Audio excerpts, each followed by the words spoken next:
मैं कबीरजीत सिंह। इस वीडियो में बात करने वाले इंडिया के एजुकेशन सिस्टम के बारे में। वीडियो आखिर तक जरूर देखना। तो सबसे मेन पॉइंट पे ही आ जाते हैं कि इंडिया का एजुकेशन अभी है क्या। देखो, रियलिटी यही है कि इंडिया का एजुकेशन ये है कि स्कूल में घुसो, रट्टा मारो, मार्क्स लाओ, पास हो, बाहर निकलो। यही हो चुका है इंडिया का एजुकेशन। क्योंकि टीचर्स को पढ़ाने का मन है नहीं, आधे टीचर्स को सिलेबस इतना आउटडेटेड है, पुराना, क्या पता क्या पढ़ा रहे जो कुछ काम नहीं आने वाला। रट्टा मरवा रहे क्लास में, रियल नॉलेज दी नहीं जा रही है। रियलिटी यही है। और इंडिया में ना, देखो, मेरे टीचर ने ये बात बोली थी मुझे, क्योंकि हमारी बहुत अच्छी टीचर थी। मेरे टीचर ने बोला था कि स्कूल तुम्हें एक एम्प्लॉय कैसे अच्छा एक एम्प्लॉय बनते वो बताते हैं। स्कूल तुम्हें बताता है कि कैसे किसी के अंडर हमें अच्छे से काम करना होता है। और ये बहुत ही डीप बात है। इसमें तो अगर तुम थोड़ा सोचोगे तो तुम्हें पता चलेगा, ओ फक, ये क्या सुन लिया। समझ रहे हो? क्योंकि स्कूल भाई तुम्हें बताता है कि तुम कैसे अपर किसी बड़े आदमी के अंदर तुम्हें कैसे काम करना है। समझ रहे हो? ये बताता है तुम्हें स्कूल। तुम्हें ये नहीं बताता कि भाई सेल्फ एम्प्लॉयमेंट क्या होता है। स्कूल तुम्हें सिर्फ बताएगा पढ़ो, 9 to 5 जॉब करो, खत्म। वही रेट रेस में घुस जाओ जहां पे पूरी दुनिया घुसी हुई है।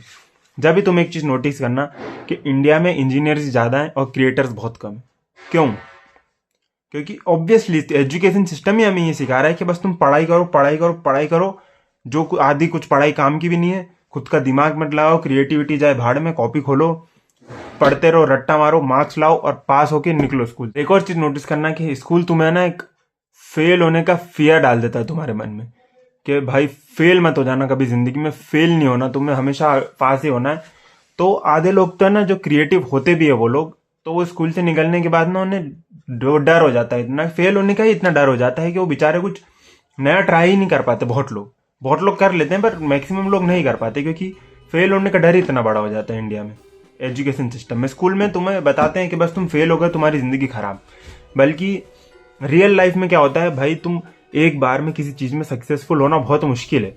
अब तुम बिजनेस स्टार्ट कर रहे हो, तुम्हारा वही बिजनेस एक ही बार में एकदम ही बूम बाम हो जाएगा, तुम करोड़ों रुपए छाप लोगे, ऐसा तो नहीं है ना। फेल हो सकता है, तो वो तो तुम्हें रिस्क फैक्टर हमेशा रखना ही पड़ेगा। तो भाई फेल होने के डर की वजह से बहुत लोग क्रिएटिविटी मर जाती है उनकी। और ये स्कूल में नहीं सिखाते भाई। स्कूल में बल्कि ये सिखाना चाहिए कि अगर तुम फेल हो रहे हो तो तुम उससे सीखो, और अगली बार जो तुमने पहली बार गलती करी थी वो गलतियां मत करके वापस से एक नया बिजनेस स्टार्ट करो। अगर बिजनेस का एग्जांपल ले तो किसी भी फील्ड में अप्लीकेबल है। अगर तुम कहीं पे भी फेल हो रहे हो तो तुमने कुछ गलती करी होगी तभी तुम फेल हो रहे हो। तो वो गलती को सीखो, उसको इम्प्लीमेंट करो, गलतियों को सही करो और वापस से जाओ उस फील्ड में, जाओ तो करोगे, अच्छा इंप्रूवमेंट होगी। क्या पता दूसरी बार भी फेल हो जाओ। जो गलतियां थी फिर वो नोट करो, उसको सही करो, फिर आगे बढ़ो। एक टाइम तो ऐसा आएगा ना जब तुम पास हो गए उस चीज में। पर नहीं, ये बच्चों के दिमाग में डाला ही नहीं जाता है। बच्चों के दिमाग में डाला जाता है कि भाई तुम पढ़ लो, कॉपी खोलो, आंसर रटो, जो मैंने कराया है पेपर में लिख दो वही आंसर, मार्क्स मिल जाएंगे और पास, तुम आगे बढ़ गए। नहीं होगा ना भाई ऐसे ऐसे ऐसे तो बच्चे क्रिएटिविटी मर गई। अब देखो, तो कुछ लोग बोलेंगे भाई कुछ लोगों को तो यही करना पसंद है। तो मैं उन बच्चों की तो बात ही नहीं कर रहा जिन्हें बहुत ज्यादा पढ़ने में शौक है, जो एकदम पढ़ते रहते हैं फर्स्ट बेंचर टाइप। गुड, वो लोग भी होने चाहिए इंडिया में। पर मैं उन बच्चों की बात कर रहा हूँ जो क्रिएटिव फील्ड में जाना चाहते हैं। हर बच्चा तो आईआईटी नहीं क्रैक कर सकता ना मेरे भाई। हर बच्चा अच्छा कॉलेज नहीं क्रैक कर सकता। हर बच्चा ही नासा में नहीं जा सकता फॉर एग्जाम्पल। जो बच्चे पीछे बैठते हैं, जिसे किसी सिंगर बनना है, किसी को कंटेंट क्रिएटर बनना है, किसी को डांसर बनना है, तो वो उसके दिमाग में एक फियर आ जाता है फेलियर का। और मैंने खुद अपनी आंखों से देखा है, कुछ लोग ये फियर की वजह से अपना पैशन छोड़ देते हैं और बस फिर जॉब में घुस जाते हैं और बिना मन की फिर जॉब करते हैं। जहां उनका मन ही नहीं लग रहा वो काम उन्हें करना पड़ रहा है, क्योंकि पैसे तो कमाने हैं ना भी at the end of the day. और फिर वो लेट इतना हो जाते हैं कि वो अपने पैशन को फिर फॉलो भी नहीं कर सकते, क्योंकि अब भाई लेट बहुत हो गए। जॉब छोड़ नहीं सकते अब, क्योंकि घर वालों का प्रेशर है, क्योंकि पैसे कमाने, घर चलाना है। तो ये बहुत ही कॉम्प्लिकेटेड सिचुएशन हो जाती है। अब ऐसे ही अगर स्कूल में ही ये सब दिमाग में डाल दे बच्चों के कि भाई अपना पैशन फॉलो करो, ठीक है पढ़ाई में अगर तुम थोड़े बहुत भी ठीक हो चलेगा, कोई दिक्कत नहीं है, तुम अपने पैशन पे ज्यादा ध्यान दो अगर तुम्हें पैशन पे ज्यादा फोकस करना है तो।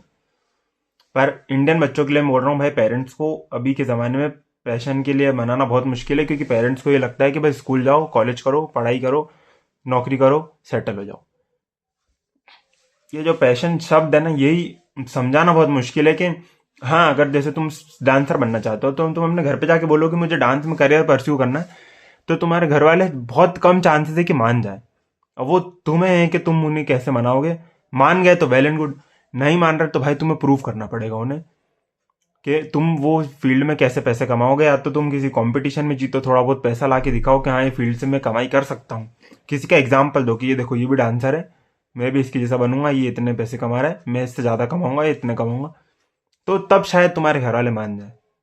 और अगर नहीं मान रहे तो भाई उनके बिना बताए कोशिश करते रहो। भाई पैशन मत छोड़ना अपना कभी भी।